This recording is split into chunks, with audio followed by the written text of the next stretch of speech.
La mayoría de las personas escucha el nombre MK Ultra y piensa automáticamente en foros conspiranoicos, leyendas urbanas o relatos febriles sobre experimentos secretos, agentes descontrolados, drogas psicodélicas y mentes rotas, una especie de ciencia ficción paranoica salida de la Guerra Fría.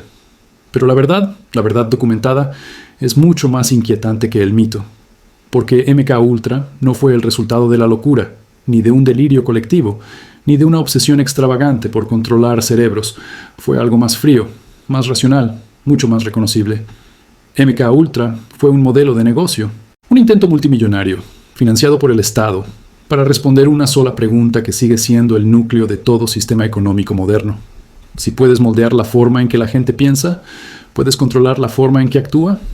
Y si puedes controlar cómo actúa, ¿qué significa eso para los gobiernos, para los mercados, para las economías y para cualquier estructura basada en el comportamiento humano? Bienvenidos a El Cronista Financiero, donde la historia, el dinero y el poder convergen. Para entender MK Ultra, hay que entender primero el mundo que lo hizo posible. Volvamos a principios de la década de 1950. La economía global aún no estaba plenamente integrada, pero el miedo sí lo estaba. La guerra de Corea acababa de terminar.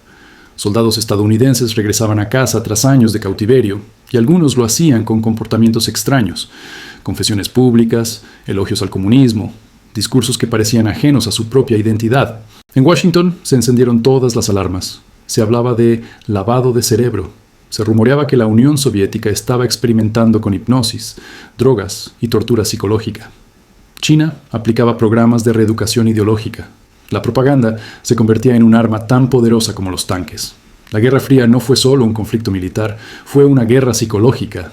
Y dentro de los pasillos del poder en Washington, en la sede de la Agencia Central de Inteligencia, comenzó a tomar forma una idea escalofriante. Si la mente humana puede romperse, quizá también pueda reconstruirse. Y si puede reconstruirse, puede utilizarse.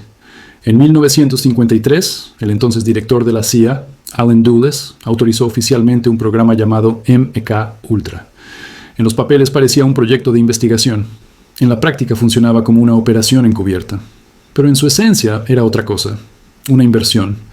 Un gigantesco portafolio experimental financiado con presupuestos secretos, sin supervisión real, sin límites éticos claros y con un objetivo implícito: dominar el comportamiento humano. Durante las 2 décadas siguientes, MK Ultra se expandió hasta abarcar al menos 149 subproyectos documentados oficialmente. Probablemente hubo muchos más que nunca conoceremos. El dinero fluía a través de fundaciones pantalla, instituciones ficticias y universidades de prestigio que creían estar recibiendo fondos para investigaciones legítimas. Harvard, Stanford, McGill, hospitales, laboratorios, cárceles, empresas farmacéuticas. En realidad, estaban participando, a veces de forma consciente, a veces no, en uno de los proyectos más éticamente destructivos de la historia moderna. Las técnicas empleadas iban de lo irresponsable a lo brutal: dosis masivas de LSD, administradas sin consentimiento, aislamiento sensorial prolongado, hipnosis, electrochoques con fines de reprogramación, privación del sueño, descomposición psicológica sistemática. Si existía una línea moral, se cruzó. Si había una norma, se ignoró. La pregunta nunca fue si algo estaba bien o mal, sino si podía funcionar. Pero aquí aparece el matiz que casi nunca se discute. MK Ultra no fue solo tortura ni paranoia geopolítica, fue economía. Porque detrás de la experimentación y el secretismo había una creencia central: que el comportamiento humano podía ser diseñado, y que diseñar el comportamiento permitía inclinar el equilibrio del poder, no solo en la política internacional, sino en los mercados, en el consumo, en la confianza, en la riqueza. Y aquí la historia deja de parecer marginal y empieza a resultar incómodamente familiar. Mientras MK Ultra operaba en la sombra, en el mundo visible estaba ocurriendo algo paralelo. Las grandes agencias de publicidad estaban transformando la forma de vender productos.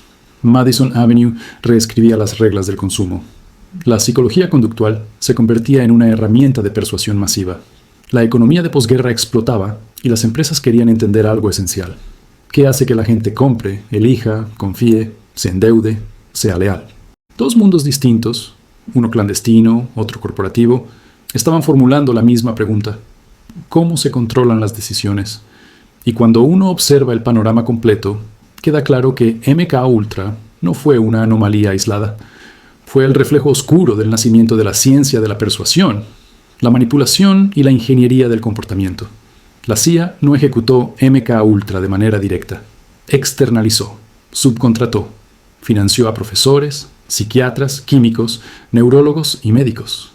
Creó una economía paralela de investigación donde el incentivo era claro: resultados, no ética. Millones de dólares circularon por departamentos universitarios bajo la etiqueta de investigación conductual.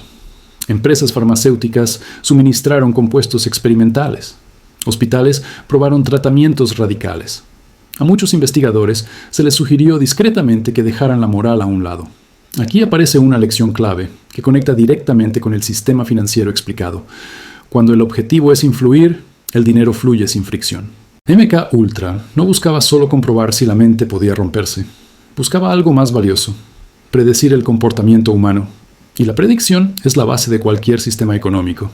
Si sabes cómo se comportará la gente, puedes diseñar mercados, manipular expectativas, dirigir flujos de capital y construir imperios. Esa era la verdadera carrera armamentística. La Unión Soviética estudiaba la influencia a través de la ideología, China, mediante la presión colectiva, la CIA, a través de la química y la psicología, las empresas, mediante el marketing, los medios y los datos. No se trataba de controlar mentes, sino de obtener ventaja conductual. El recurso económico definitivo. Algunos de los proyectos más conocidos lo dejan claro. El llamado Proyecto Midnight Climax, con pisos francos en San Francisco y Nueva York, donde la CIA utilizaba trabajadoras sexuales para administrar LSD a clientes desprevenidos mientras agentes observaban tras espejos. El subproyecto 68 en Montreal, donde el prestigioso psiquiatra Erwin Cameron aplicó drogas psicodélicas, electrochoques y técnicas de borrado psíquico para destruir y reconstruir personalidades, financiado indirectamente por la CIA. Experimentos con presos, pacientes psiquiátricos, soldados y estudiantes que nunca dieron consentimiento informado. No fueron errores, fueron inversiones, y cuando se sigue el rastro, MK Ultra se revela como lo que realmente fue: una colisión entre miedo, ambición, ciencia y dinero. Aquí la frontera entre inteligencia y economía se vuelve difusa. Mientras los servicios secretos buscaban control psicológico para obtener ventajas geopolíticas, el sector privado buscaba persuasión psicológica para maximizar beneficios.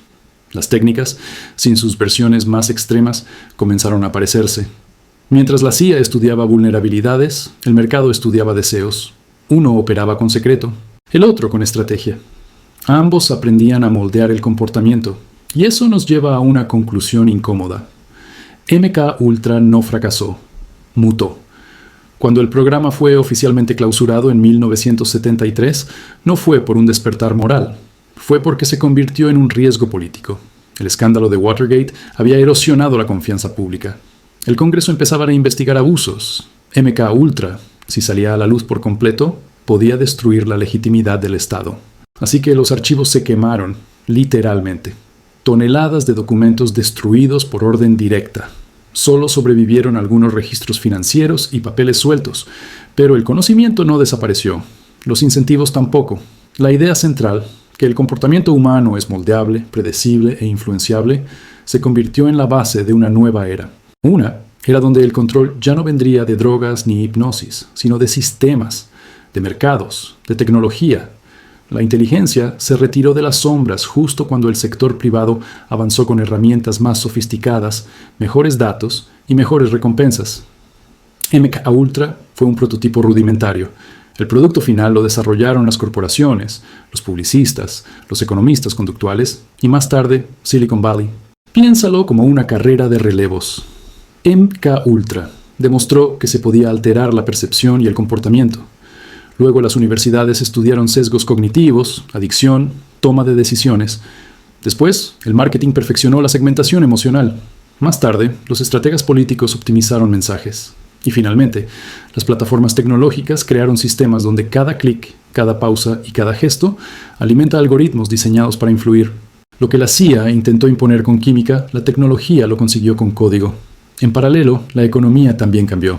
Durante décadas se asumió que los individuos eran racionales, pero investigaciones de Daniel Kahneman y Amos Tversky demostraron lo contrario. Somos emocionales, sesgados, previsiblemente irracionales. Estas ideas dieron origen a la economía conductual, que hoy influye en políticas públicas, finanzas personales, inversión consciente y gestión de capital. Los gobiernos comenzaron a usar empujones psicológicos. Las empresas, disparadores emocionales. Los bancos, modelos basados en miedo y avaricia. La economía se convirtió en un laboratorio permanente de influencia, con el consentimiento escondido en términos legales interminables. Con la era digital, el proceso se aceleró. Internet no solo dio acceso a datos, dio acceso a atención. Las redes sociales descubrieron el poder de la vigilancia voluntaria. Miles de millones de personas entregando gratis información que MK Ultra habría considerado oro puro. La influencia dejó de ser química y se volvió algorítmica, invisible, personalizada. No hace falta controlar tu mente. Basta con controlar lo que ves. Aquí se diluye la frontera entre Estado y mercado. Los gobiernos estudian desinformación. Las empresas estudian engagement. Los fondos analizan volatilidad emocional. Todo gira en torno a percepción. Y esto nos lleva al núcleo financiero de la historia. Los mercados no se mueven solo por oferta y demanda. Se mueven por confianza, miedo, expectativas, por psicología. Hoy los activos más valiosos no son el oro ni el petróleo, son la atención, la creencia y el comportamiento. Cuando una acción sube por una narrativa viral, no por fundamentos, eso es economía de la influencia. Cuando el endeudamiento de la clase media crece por deseo inducido, eso es historia de la deuda moderna. Cuando una crisis de confianza provoca una corrida bancaria, como el corralito argentino, eso es psicología financiera pura. Cuando un rumor digital genera pánico antes que cualquier regulador pueda reaccionar, eso es el sistema financiero explicado en su versión más cruda. MK Ultra anticipó este mundo, un mundo donde influir ya no es una operación secreta, sino una industria, un modelo de negocio que mueve billones. La lección final es clara. El activo más valioso no es el capital, es el consentimiento. Y la batalla por ese consentimiento se libra primero en la mente. La historia no se repite, pero rima, y cuando no la entiendes te pasa por encima. Si esto cambió tu forma de ver el dinero, el poder y los mercados, suscríbete. La historia tiene las respuestas. Yo te mostraré los lugares donde nadie quiere que mires.